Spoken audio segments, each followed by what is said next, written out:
जय श्री राम दोस्तों। मैं आपके सामने फिर से हाजिर हो रहा हूँ कली हनुमानी का अगला अध्याय लेके। पिछले अध्याय में हमने हनुमान जी के जीवन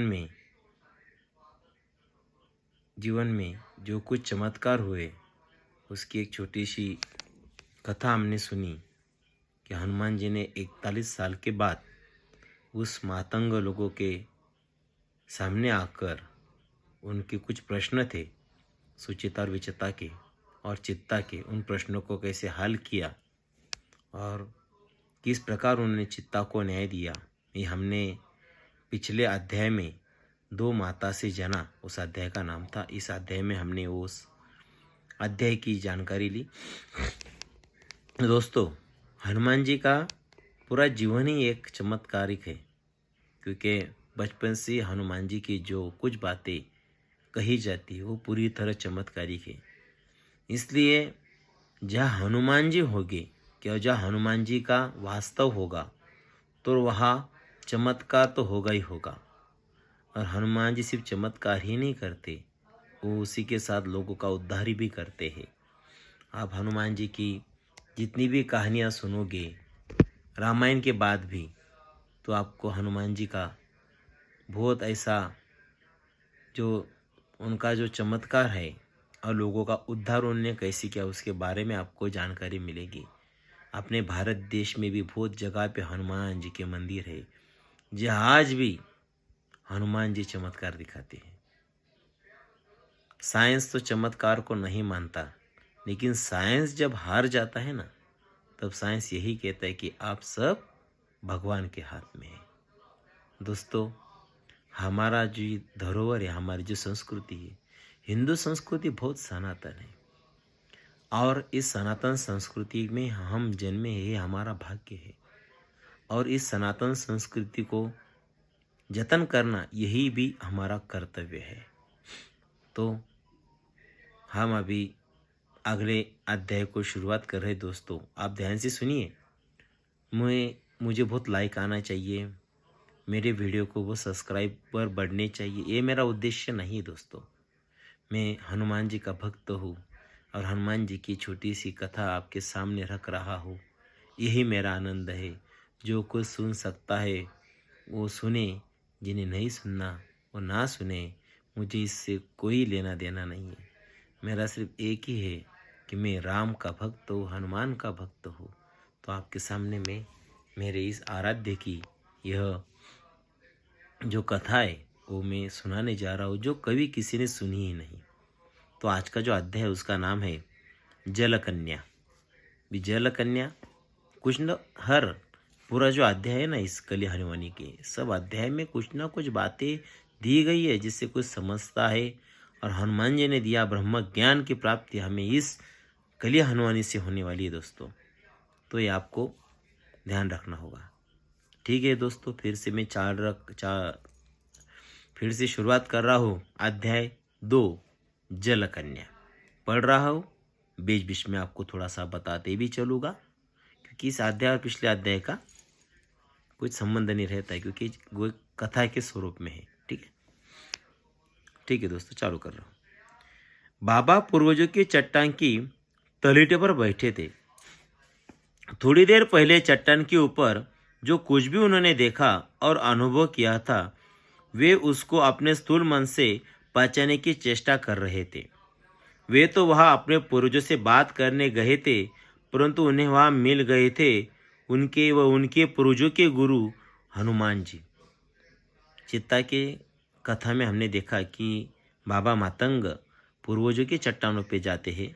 वो सुचिता और विचिता का जो कुछ द्वंद्व चल रहा था उसका सही हल ढूंढने के लिए, लेकिन वहाँ पर उनको पूर्वज तो नहीं मिलते हैं, लेकिन पूर्वजों के गुरु चिरंजीवी हनुमान जी मिलते हैं।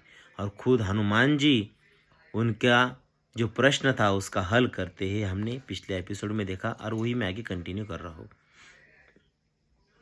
हनुमान जी से यूँ अचानक मिलना और बातें करना उनकी आत्मा के दिव्य अनुभव था, किंतु उनके स्थूल मन के लिए यह पचना कठिन था। यह विचार कि हनुमान जी अभी भी उस चट्टान पर थे। उनके तनमन में परम सुख की बिजलियां दौड़ रहा था। एक मन से तो वे चाहते थे कि वे वहीं बैठे रहे, हनुमान जी के जितना पास हो सके उतने पास। दूसरे मन से वे अपने डेरे पर शीघ्र से शीघ्र पहुंचकर अपने समाज के साथ उत्सव मनाना चाहते थे।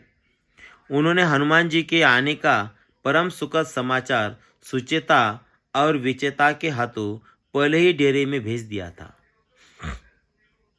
सभी मातंगों की दृष्टि में बाबा मातंग का पद देवों के ठीक पश्चात का था। उनकी छवि एक ऐसे बूढ़े बुद्धिमान की जीत थी जिनका चेहरा सदैव भाव रहित रहता था। परंतु आज उनके मन में इतनी प्रसन्नता थी कि वह स्वयं को नाचने से नहीं रोक पा रहे थे। परम सुख में बावले की तरह नाचते हुए वो कैसे लगेंगे? मातंग क्या सोचेंगे? नहीं, उन्हें अपने भीतर उमड़ रहे परम सुख के ज्वार को शांत करना होगा। उन्हें अपने डेरे में पहुंचकर यह दर्शाना होगा कि हनुमान जी का आगमन कोई विशेष बात नहीं थी। वैसे भी मातंगजन हनुमान जी के परम शिष्य है, जिनसे मिलने हनुमान जी हर 41 वर्ष पश्चात आते रहते हैं। देखिए, बाबा मातंग को बहुत आनंद तो हो रहा है क्योंकि खुद पास साक्षात हनुमान जी के दर्शन हुए, लेकिन वो अपना आनंद व्यतीत नहीं कर सकते क्योंकि उनको लोगों को भी बताना है। मन में उमड़ रहा था परम सुख का ज्वार इतनी शीघ्र शांत नहीं होने वाला था। वे पूरी रात वही चट्टान की तलहटी पर बिताने की सोच ही रहे थे कि उनके मन में एक तर्कयुक्त विचार प्रकट हुआ। क्या पता हनुमान जी डेरे में पहुंच गए हो। वे चिरंजीवी है, उन्हें वहां पैरों से चलकर थोड़ी ही जाना है। वे एक जगह से अंतर्ध्यान होकर दूसरी जगह प्रकट हो सकते हैं। उन्होंने यह तो नहीं कहा था कि वे सुबह होने पर ही शेष मातंगों को दर्शन देंगे। क्या पता वे नीचे पहुंच चुके हो। बाबा तुरंत खड़े हो गए और तेजी से लुढ़कते हुए पत्थर की तरह पहाड़ी से उतरने लगे। उनके मन में विचार आ रहे थे कि अगले कुछ दिन कैसे उनके डेरे में उत्सव का वातावरण होगा, कैसे चरण पूजा होगी और कैसे हनुमानी गूंजेंगी। बाबा सामान्यतः वर्तमान काल में जीवन जीते थे। वे न भविष्य का सोचते थे और न अतीत का, किंतु आज वे वर्तमान में नहीं रुक पा रहे थे। वे कल्पना कर रहे थे कि कैसे मातंग समाज के जन हनुमान जी के आगमन का समाचार पाकर उत्सव मना रहे होंगे, कैसे वो नाच गा रहे होंगे और कैसे वे बावले की तरह उछल कूद कर रहे होंगे। यदि हनुमान जी वहां पहुंच गए तो सब जन उनके चारों ओर शांति से बैठे होंगे और उनसे पिछले 41 वर्ष की उनकी लीलाएं सुन रहे होंगे। किंतु मैं बाबा मातंग हूँ, मैं उत्सव में समय नष्ट नहीं कर सकता। मुझे तुरंत उस महाचरण पूजा की तैयारियों में लगना होगा जो अगले कुछ दिनों तक लगातार की जाएगी। क्या चरम पूजा के किसी एक सत्र में मेरी आत्मा मुक्त होकर परम धाम को प्रस्थान करेगी, या मुझे कुछ और समय इन मानव देह में बिताना होगा? ये सब प्रश्न बाबा मातंग के मन में आ रहे और वो सोचते चले जा रहे। पूरे रास्ते बाबा का मन कल्पना के झाड़ों में भटकता रहा और अंततः वे एक मानसिक खड्डे में कुछ इस तरह गिर पड़े कि उनके तन को भी झटका अनुभव हुआ। उन्होंने जो भी कल्पना की थी वैसा कुछ भी नहीं हो रहा था। उनके डेरे पर सब सोए हुए थे, केवल एक बूढ़ी पतली सी महिला जाग रही थी जो उनकी झोपड़ी के बाहर आकर आग जलाकर बैठी थी। वे बाबा की पत्नी माता थी जो संभवतः अपने पति के पुनः लौटने की प्रतीक्षा कर रही थी। आग लगभग बुझ चुकी थी और उनकी दार्शनिक आंखें बुझते अंगारों में जीवन की सच्चाई देख रही थी। क्या सुचेता विचेता यहाँ नहीं पहुंचे हैं? बाबा ने चिंतित स्वर में इधर उधर देखते हुए पूछा। चित्ता की दोनों माताएं जिनके हाथों उन्होंने हनुमान जी के आगमन का समाचार पहुंचाया था, कहीं दूर दूर भी दिखाई नहीं दे रही थी। वे पहुंच चुकी है। माता ने बुझती आग में टहनियाँ और सूखे पत्ते झोंकते हुए कहा। जब आग पुनः जल उठी, अपनी छोटी छोटी आंखें मसलते माता बोली, वे दोनों आते ही फुट फुट कर रोने लगी और बिना कुछ बोले भीतर चली गई। तो हमारे पूर्वज भी उनके झगड़े को नहीं सुलझा पाए? बाबा लगभग चिल्लाते हुए बोले, तो क्या उन्होंने हनुमान जी के आगमन का समाचार नहीं दिया? बाबा बलपूर्वक बोले थे, परंतु ऐसा लगा जैसे माता ने कुछ भी नहीं सुना। माता ने आग पर पानी से भरा एक बर्तन रख दिया। बाबा के हर शब्द को मातंगों द्वारा सिर आंखों पर रखा जाता था। जब उनके यह शब्द अनसुने हुए तो उन्हें विचित्र लगा। वे उच्च स्वर में बोले, माता मातंग, क्या आपने सुना नहीं मैंने क्या कहा? हनुमान जी आ गए हैं। क्या नहीं सुना बाबा? माता बोली, आप इतने तनाव में क्यों है? झगड़ा नहीं सुलझता तो कोई और रास्ता निकाल जाएगा। आप तनाव में मत लीजिए। बाबा माता के सामने उकड़ू बैठे, अपने आंखों को चौड़ा किया, माथे पर सिलवटें लाते हुए और एक एक शब्द पर शक्ति लगाते हुए वो बोले, हनुमान जी आ गए हैं। बाबा के ओठों को पढ़कर कोई बहरा भी समझ सकता था कि उन्हें क्या कहा, परंतु किसी कारण से माता को कुछ सुनाई नहीं दिया। और तो और उन्हें बाबा के होठों में गति भी नहीं दिखाई दी। उन्हें केवल यह दिखाई दिया कि बाबा का चेहरा तनाव से लाल हुआ। कुछ तो गड़बड़ थी।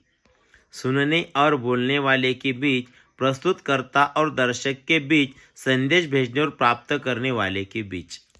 बाबा जो बोल रहे थे वो माताओं को समझ में नहीं आ रहा है। हनुमान जी का चमत्कार है। अलग अलग वाक्य और ऊंची नीची ध्वनि के साथ प्रयोग करने के पश्चात बाबा को भान हुआ कि वे शेष सभी बातें माता तक पहुंच पा रहे थे, स्वयं हनुमान जी के आगमन की बात की। उनको ऐसा लग रहा था कि वो सब बात उनकी वो जो मातंगी वो सुन रही है, लेकिन सिर्फ हनुमान जी के आगमन की जब वो बात कर रहे हैं ना, वो उनको समझ में नहीं आ रही है, क्योंकि उनको सुनाई नहीं दे रही डायरेक्ट। मातंगों के मुखिया के रूप में अपने जीवन के सबसे शुभ समाचार को बांट न पाने की पीड़ा से उनका हृदय भर आया और वे रो पड़े। माता ने कुछ देर पहले सुचेता और विचेता को भी ऐसे ही रोते हुए देखा था। वे बाबा के समीप आई और उनके कंधे पर हाथ रखकर उन्हें धीरज बांधने लगी। मातंगों में कलह होना दुर्लभ था और उससे भी दुर्लभ था बाबा की आंखों में आंसू आना। माता ने सोचा कि बाबा सुचिता और विचेता के बीच के झगड़ों को समाप्त न कर पाने के दुख में रो रहे थे। बाबा, आप दुखी न हो, आज नहीं तो कल झगड़ा सफल जाएगा, यानी झगड़ा समाप्त हो जाएगा। लेकिन झगड़ा तो समाप्त हो चुका था। हनुमान जी ने उस झगड़े का उत्तर भी दे चुका था, लेकिन बाबा मातंग ये समझा नहीं पा रहे थे कि हनुमान जी आ गए। बाबा ने अपने हाथ से अपने आंसू पोंछे और गहरी श्वास लेते हुए भूमि पर टिक कर बैठ गए। जब माता ने देखा कि बाबा को एकांत की आवश्यकता है, उन्होंने अपना हाथ बाबा के कंधे से हटा लिया और आग में जल रही टहनी को इधर उधर करने लगी। जैसे जैसे आग ने पानी को गर्म किया, उनका मन शीतल होता गया। भावनाओं का ज्वार शांत हो गया। अब वे पुनः स्पष्टता से सोच सकते थे। उन्होंने यूं ही कहा, हे माता मातंग, कल्पना करो कि मैं आपको कुछ कहना चाहूँ और आप वो बात ना सुन पाओ। माता ने उबासी ली। इस समय दर्शन मात्र के किसी विषय पर चर्चा करने का उनका कोई मन नहीं था। बूढ़े बाबा ने बड़े प्यार से अपनी पत्नी को देखा। उन्हें माता मातंग की यह बात बहुत रुचिकर थी। वे बेबाकी से अपने भीतर की भावनाओं को व्यक्त करती थी, कोई बनावटीपन नहीं, जो भीतर वही बाहर।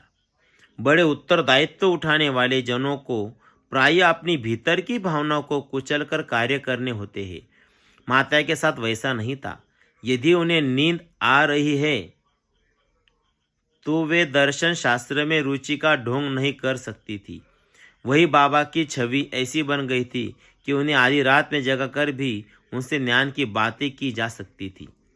हाँ, बहुत देर हो गई है, हमने सोना चाहिए, बाबा बोले। हाँ, हमें सोना चाहिए, माता मातंग आँख मसलते हुए बोली। वे खड़ी हुई, 2 डग घर की ओर चली और तत्पश्चात पीछे मुड़कर मुस्कुराते हुए बोली, अच्छा, तो आपका संकेत नींद की ओर था। जब आपने कहा मैं कुछ कहना चाहूँ और आप वो बात ना सुन पाओ, आपकी सोने की इच्छा मुझ तक पहुँच गई है बाबा। सो जाइए, स्वप्नलोक की आपकी यात्रा सुखद हो। माता मातंग ने कहा।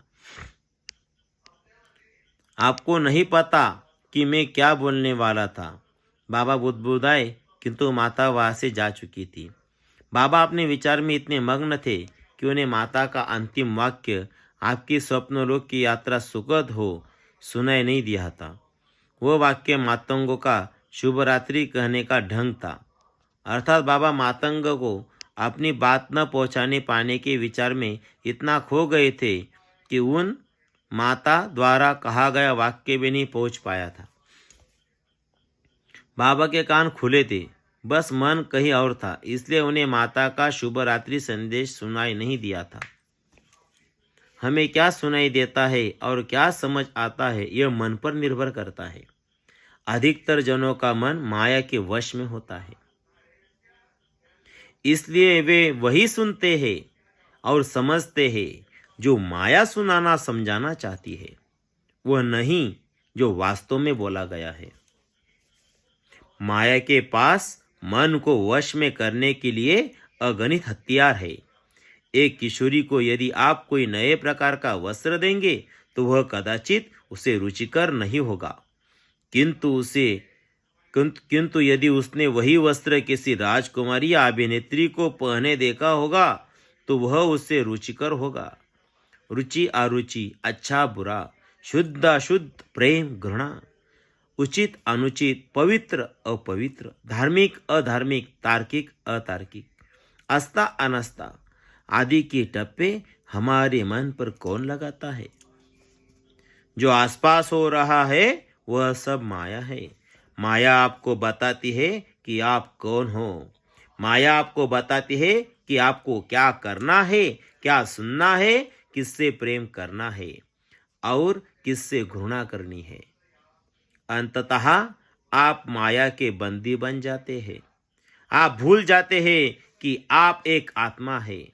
माया द्वारा दी गई पहचान को आप अपनी पहचान मान बैठते हैं। परंतु मातंगों को माया कैसे नियंत्रित कर सकती थी? वे तो हनुमान जी के शिष्य हैं।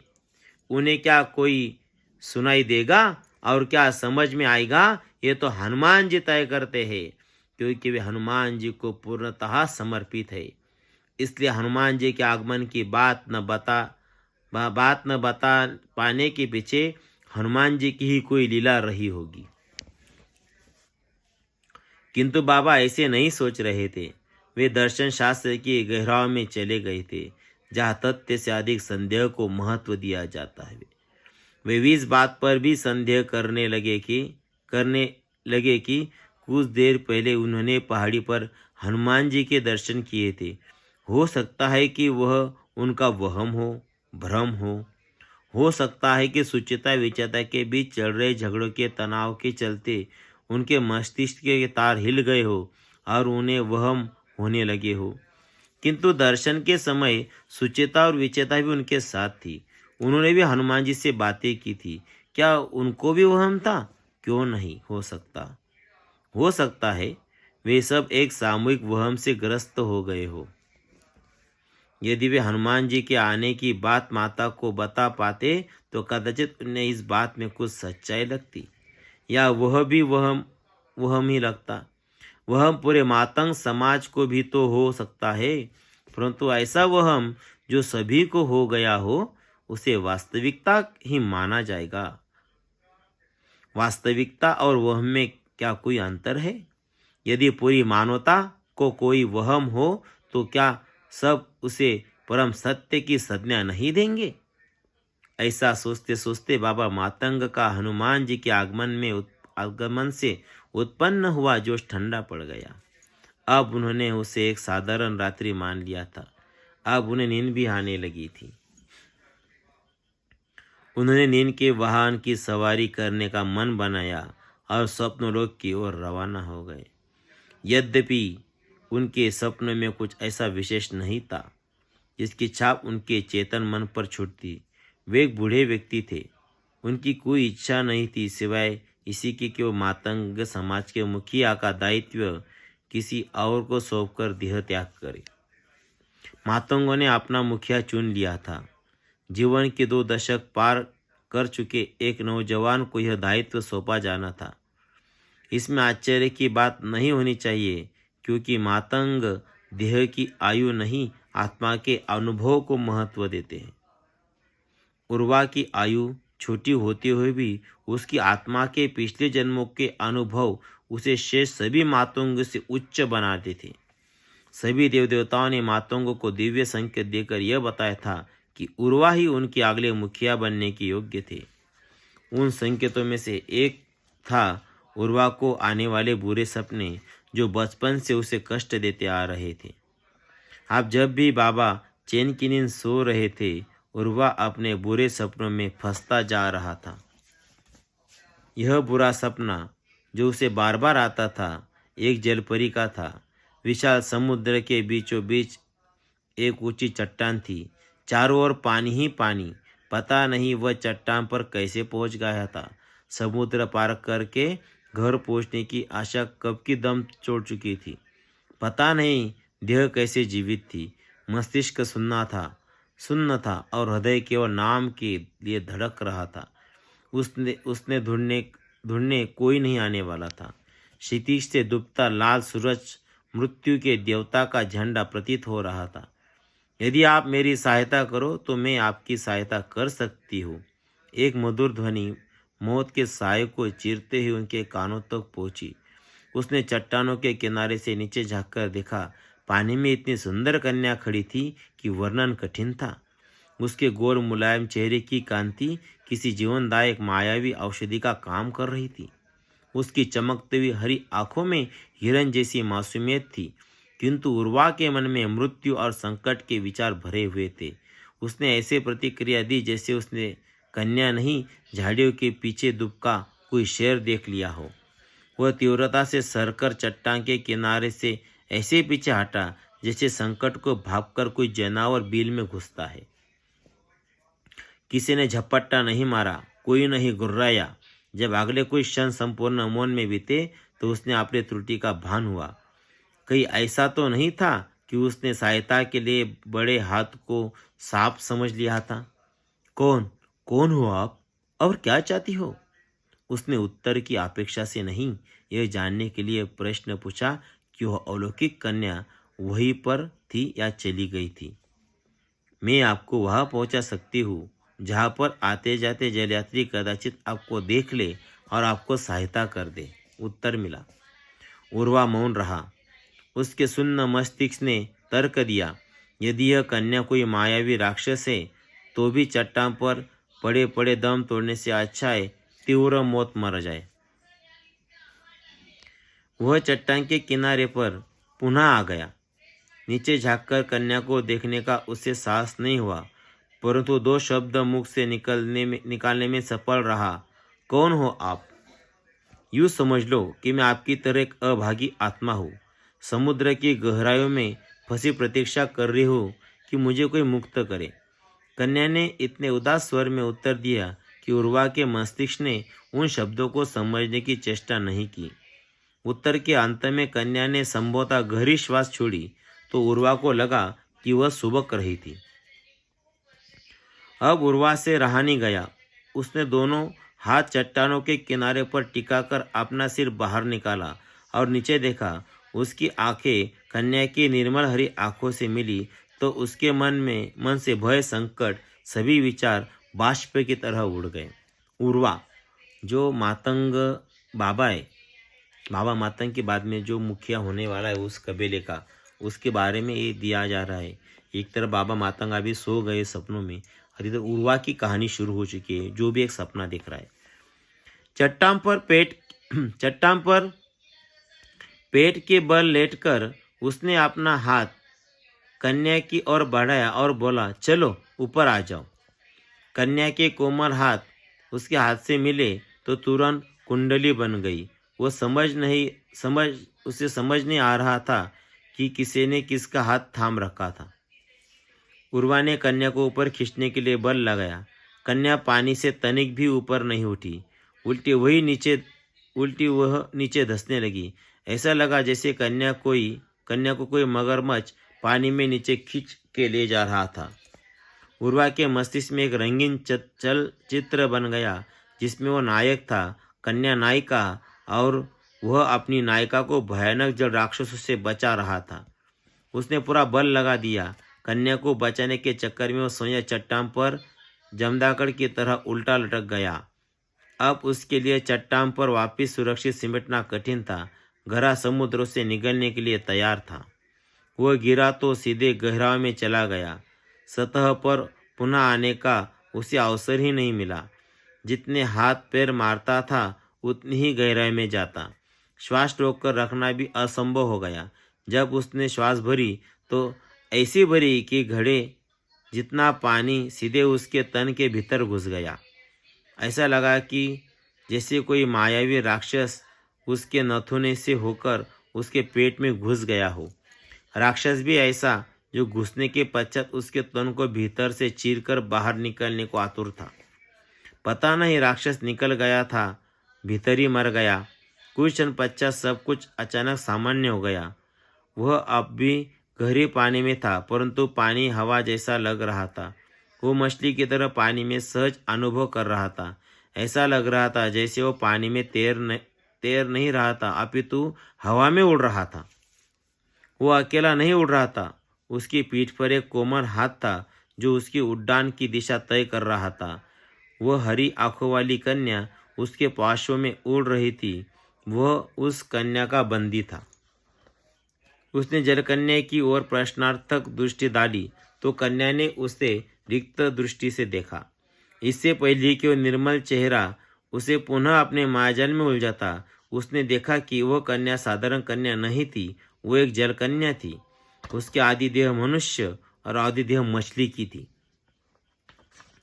उर्वा को अब सब समझ में आ रहा था कि उसने स्वयं के देह के निचले भाग को अनुभव किया तो पाया कि वो भी आधा मछली हो गया था। वह मानव नहीं, जल मानव था। उसके मस्तिष्क में पूरी पहेली का हल निकल गया था। जल कन्या ने उसे फंसाया था। देखो, उर्वा जो एक सपने में चट्टान के ऊपर था और उसे एक लड़की मिली, वो जो खुद जल कन्या थी, और वो भी उसके साथ जब पानी में गया तो वो भी एक जल मानव बन गया है। अभी देखिए आगे क्या क्या होता है। बहुत रोमांचकारी कथा है। नहीं, उसके मुंह से अनायास ही नाटकीय भाव से शब्द निकले, आप मेरे साथ ऐसा नहीं कर सकती। जलकन्या के चेहरे पर कोई भाव नहीं आए। उस निर्मल चेहरे की एकांत मांसपेशी में केवल तब तनाव आया जब उसके बंदी ने स्वतंत्र होने की चेष्टा की और उसने अपना कोमल हाथ बलपूर्वक अपने बंदी की कमर पर रखना पड़ा। अपने बंदी को पूर्णतः काबू में करने के पश्चात भी जलकन्या के चेहरे पर विजय अथवा प्रसन्नता के भाव नहीं थे। वो पूरे रास्ते में उदास व रिक्त सी दिखाई दी। जब वो अपनी रानी के दरबार में पहुंची तब भी उसने उदासन में बंदी को प्रस्तुत किया। वो बोली, हे जल मानव की महारानी, मेरी ये भेंट स्वीकार कीजिए। वह परंपरा जिसका मैं गर्व से एक भाग हूँ सदा संपन्न रहे। जल कन्या ने महारानी को प्रणाम किया और तैरते हुए बाहर के द्वार की ओर बढ़ी। इस बीच जलमानव बन चुका उर्वा उसे घूर कर देख रहा था। जब जल कन्या द्वार से बाहर निकलने वाली थी, उर्वा चिल्लाया, आप झूठी, कपटी और मक्कार हो, आपने मुझसे छल किया है। कुछ ही घंटों में उर्वा ने अपनी नई पहचान और नए जीवन को स्वीकार कर लिया था। कम से कम वो जीवित तो था। विशाल समुद्र के बीच मरने से तो अच्छा था उसका यह नया रूप और नया संसार। जल मानव के राज्य में उसे एक महल आवंटित किया गया था जो हीरे मोतियों से जड़ा था। हीरे मोती भी थे जो केवल समुद्र की गहराई से मिलते हैं। रात में विश्राम करते हुए उसने अपनी झोपड़ी वाले घर के बारे में सोचा जो समुद्र के उस पार था। उसके घर जाने की इच्छा लगभग समाप्त हो गई थी। उसके अपने मानव परिवार की स्मृति भी अत्यंत धुंधली हो गई थी। अब उसके मन में मर मानव के उस राज्य की सुख सुविधाओं की आदत हो गई थी और उसका तन तो पहले से ही नए जीवन के अनुरूप ढल गया था। समुद्र की गहराई में भी उसे पानी नहीं दिखाई दे रहा था, क्योंकि उसके लिए पानी वैसा हो गया था जैसे मनुष्य के लिए हवा होती है। यदि उसका दार्शनिक मन सुख सुविधाओं में डूबकर कुंद नहीं हुआ होता तो अवश्य सोचता कि कैसे ठोस द्रव और गैस के मायने तन बदलने के साथ बदल जाते हैं। जो जल मछली की देह के लिए वायु जैसा लगता है, वो जल मानव देह के लिए द्रव जैसा लगता है। हर प्रकार के सुख सुंदरता समृद्ध के होते हुए भी इस जगह में कुछ रिक्त व सुखासा था। कदाचित सुख की वस्तुएं वहां उपस्थित थी पर सुख अनुपस्थित था। कदाचित उसे सुख इसलिए अनुभव नहीं हो रहा था क्योंकि वह उसका अधिकारी नहीं था। वह सुख उसने अर्जित नहीं किया था, अपितु उस पर थोपा गया था। जल मानव के रूप में उसका नया जीवन एक षड्यंत्र का परिणाम था। सुंदर जलकन्या ने उसको फंसाया था। उस जलकन्या के बारे में विचार तो आते ही वह अपने दांत पीसने लगता था। वे निर्मल हरे आंखों से वह कभी नहीं भूल सकता था। उनसे बदला लेने की शपथ वह दोहरा ही रहा था कि किसी ने बलपूर्वक उसके कमरे का द्वार पीटा। मैंने आप जैसा गिरा हुआ व्यक्ति नहीं देखा। वह हरी आंखों वाली जलकन्या कमरे में प्रवेश करते हुए क्रोधित स्वर में बोली। उसका चेहरा क्रोध से रंगा हुआ था। कक्ष में प्रवेश करने के पश्चात वह बोली, आप मुझे पानी से निकालकर चट्टान पर लाने वाले थे। मुझे इस घुटन भरी जलचरी जीवन से मुक्त कराने वाले थे। मुझे बचाना तो दूर, आप तो स्वयं पानी में टपक पड़े। और ऊपर से आपका यह दुस्साहस कि मुझे झूठा और कपटी कहते हो। क्या झूठा बोला मैंने? मेरा हर शब्द सत्य था। हाँ, मैं एक अभागी आत्मा हूँ क्योंकि मैं यहाँ बंदी हूँ। हाँ, मैं जानती हूँ उस जगह को जहाँ से नौकाएं आती जाती है। यदि आप मुझे पानी से उठाकर चट्टान पर ले जाते तो मैं जल कन्या से पुनः मानव रूप में आ सकती थी। तत्पश्चात हम दोनों भाग सकते थे। अरे मूर्ख, अब तक तो हम घर पहुंच गए होते। क्या क्या कहा आपने? क्या पुनः मानव बनना संभव है? वह अपना नवस्फुटित उत्साह छिपा नहीं पाया। वो बिस्तर से उठा और कक्ष के दूसरे कोने की ओर तेरा, जहां पर वह जलकन्या क्रोध से लाल हुए खड़ी थी। क्रोधित अवस्था में भी उसका चेहरा निर्मल और निष्कपट लग रहा था। जैसे ही उर्वा जलकन्या के समीप आया, वह उससे ऐसे दूर हट गई जैसे उर्वा किसी संक्रामक रोग से ग्रस्त हो। कक्ष में रहकर उर्वा से जितनी दूरी जा सकती थी गई और दूर वाले कोने पर पहुंच गई। क्रोध में उसने हाथ में एक सजावटी गेंद उठा ली थी। गेंद को उसने ऐसे दबाया जैसे वह फेंकने के लिए अपनी पकड़ दृढ़ कर रही हो। गेंद तो उसने फेंक कर नहीं मारी, परंतु जैसे तेज शब्दों का आक्रमण जारी रखा। बोली, आपने मुझे झूठा कहने का दुस्साहस कैसे किया? अच्छा, मैं अपने शब्द वापस लेता हूँ। उर्वा के पास अहम की लड़ाई करने के लिए समय नहीं था। वो शीघ्र से शीघ्र जानना चाहता था कि माँ वापस मानव कैसे बना जा सकता है। उसने अपना प्रश्न दोहराया, क्या पुनः मानव रूप में बदलना संभव है? हाँ, संभव है मूर्ख। जलकन्या के स्वर में क्रोध कम नहीं हुआ था। वो बोली, यह रस्साकस्सी के खेल की तरह है। यदि किसी मानव ने जलमानव को ऊपर खींच लिया तो जलमानव की मुक्ति हो जाती है और वह पुनः मानव बन जाता है। जब कोई जलमानव किसी मानव को पानी में खींच लेता है तो मानव जलमानव बन जाता है। आप मुझे इस कष्ट से मुक्ति दे सकते थे, किंतु आप तो स्वयं यहाँ आ फंसे। क्या मैं अब समुद्र की सतह में जाकर अपना भाग्य परख सकता हूँ? उर्वा ने आशापूर्वक पूछा। साथ में वो यह भी सोच रहा था कि वह इतनी पतली सी कन्या को ऊपर क्यों नहीं उठा पाया था। क्या कन्या की सुंदरता ने उसके मन को विचलित कर दिया था? जो कन्या तब अलौकिक सुंदरता की देवी लग रही थी, अब साधारण कन्या ही लग रही थी। क्या आपको तनिक भी भान है कि आपके साथ क्या हुआ है? जलकन्या ने घुना की दृष्टि डालते हुए उर्वा से पूछा। या यहाँ की चकाचौंध ने आपके मस्तिष्क को दौड़ा डाला है। हे मूर्ख प्राणी, आप अभी भी जल मानव बने हो, अर्थात आप इस जल संसार के शिशु हो। अभी अभी पैदा हुए हो आप यहाँ। अभी आप समुद्र की सतह पर जाकर अपना भाग्य नहीं परख सकते। जब आप यहाँ के वयस्क हो जाओगे तब आपको अवसर मिलेगा। उस अवसर का प्रयोग करके या तो आप स्वयं मानव बन सकते हो या किसी मानव को जल मानव बनाकर यहाँ ला सकते हो। एक अवसर, केवल एक। उसने राजवती सजावती गेंद को बलपूर्वक नीचे दे मारा और दांत पीसते हुए बोली, मेरा अवसर आपने नष्ट करवा दिया। कहा, कुछ देर पहले उर्वा उस जलकन्या से प्रतिशोध लेने की प्रतिज्ञा कर रहा था और कहा अब उसके मन में सहानुभूति उमड़ पड़ रही थी। उसने पूछा, तो क्या यहाँ के सभी जल मानव पहले मानव थे? और नहीं तो क्या, जलकन्या बोली। क्या आपको अभी तक यह ज्ञान नहीं हुआ है? हे मूर्ख प्राणी, यहाँ का हर नागरिक पहले मानव था। हम जनन नहीं करते, हम मानव को जनमानव में परावर्तित करके अपना वंश बढ़ाते हैं। हर नागरिक को केवल एक वंशज बनाने का अधिकार है। मैंने आपको परावर्तित किया है, इसलिए आप मेरे वंशज हो। जब आप वयस्क हो जाओगे तब आपको भी एक अवसर मिलेगा। या तो उस अवसर का लाभ उठाकर आप स्वयं पुनः मानव बनकर स्वतंत्र हो सकते हो या किसी मानव को जल मानव में परिवर्तित करके यहाँ अपना वंश बढ़ा सकते हो। जब तक उर्वा वयस्क हुआ तब तक वह जल मानव के संसार के साथ इतने शक्तिशाली संबंध स्थापित कर चुका था कि उसकी वहाँ से स्वतंत्र होने की इच्छा समाप्त हो गई थी। सब सुख तो उसके पास सिवाय संतान सुख के, और वह सुख भी अब उसे प्राप्त होने वाला था। वो उस दिन की अधीरता से प्रतीक्षा कर रहा था जब उसे किसी मानव को जल मानव बनने का अवसर मिलने वाला था। वह अपने वंशज को नए संसार में ढालने की सुख की कल्पना कैसे किया करता था, जैसे मानो अपनी संतान पालने के सपने देखते। वंशज बनाने के पश्चात वह पूरा जीवन सुख समृद्धि में बिताने वाला था। उसके पश्चात उसकी किसी चीज़ की कमी नहीं रहने वाली थी। उसके पश्चात उसका जीवन स्वर्ग से जैसा होने वाला था।